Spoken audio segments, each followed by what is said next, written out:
kaligirang kasaysayan. Binubo ang Pilipinas ng mga Hapon noong December 8, 1941. Sumuko at tapas sa ilalim ang Pilipinas sa mga Hapones.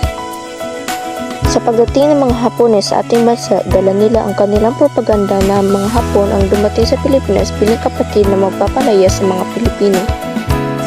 Tema ng panitikan sa panahon ng Hapon. Sumisentro sa buhay sa lalawigan o pagsasaka o pangingisda. Sumisentro sa pagkamakabayan, pag-ibig at kalikasan, pananampalataya at sining, ugali ng mga Hapon sa pagiging tapat sa kanilang bansa at pagkakaroon ng danga sa sarili at bansa. Mga akda na sa panahon ng Hapon. Maikling kwento ang nobela at ang dula. Ang maikling kwento. Ang maikling kata o maikling kwento ay isa sa mga anyo ng politikan. Ito ay maiksing salaysay na naglalaman ng isang kwentong may mahalagang pangyayari. Ang nobela.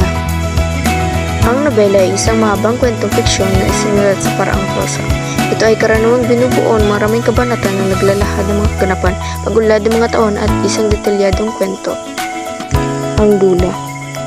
Ang dula ay isang uri ng panitikang isinulat para ipakita sa entablado, telebisyon o pelikula. Ito ay binubuo ng mga dialogo ng mga tauhan at inilaan upang ipagtay ng mga